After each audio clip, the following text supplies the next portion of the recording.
I thought my husband was cheating on me. It didn't happen all at once. It was small things at first. The way he stopped looking at me when I spoke, how his answers became shorter, colder.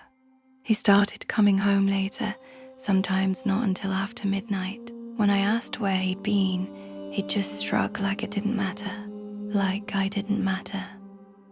The silence between us grew heavy. Nights that used to be filled with warmth turned into quiet dinners and separate sides of the bed. He stopped touching me, not even a hand on my back as he passed by.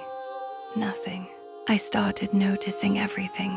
The way he kept his phone face down, the distant look in his eyes, the feeling that he was already gone, even when he was sitting right in front of me. So yeah, I thought there was someone else. I told myself I was preparing for the worst. I just didn't know what the worst actually was. Then, one night, everything changed. He came home earlier than usual. I remember hearing the front door open and feeling that same knot tighten in my stomach, bracing myself for another cold, distant interaction. But when I turned to look at him, something was different. He was staring at me, not in that empty, distracted way I had gotten used to, but intensely, like he hadn't seen me in years, like I was the only thing in the world that mattered. Before I could even speak, he crossed the room and pulled me into him. It caught me off guard. His grip was firm, desperate almost, like he needed to feel me, needed to make sure I was real. That night, he couldn't keep his hands off me, and for a moment, I let myself believe everything was okay again, that whatever distance had been between us was gone. But it didn't stop there. The next night, and the night after that, it was the same. No, stronger.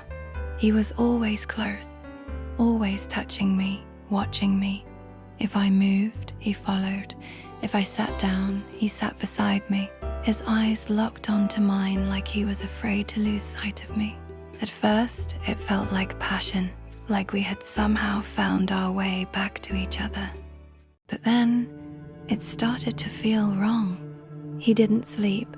I'd wake up in the middle of the night and he'd already be awake, staring at me, smiling, not saying a word, just watching.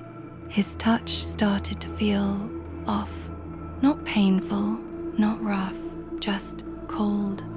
The kind of cold that doesn't belong to someone who's alive. And before I go any further, real quick, like and subscribe. It costs nothing, but it helps this channel grow.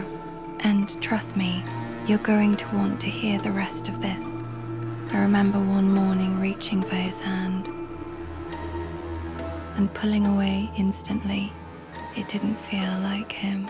I told myself I was imagining things, that I was overthinking, that I just wanted something to be wrong so I wouldn't have to admit how much I needed him again.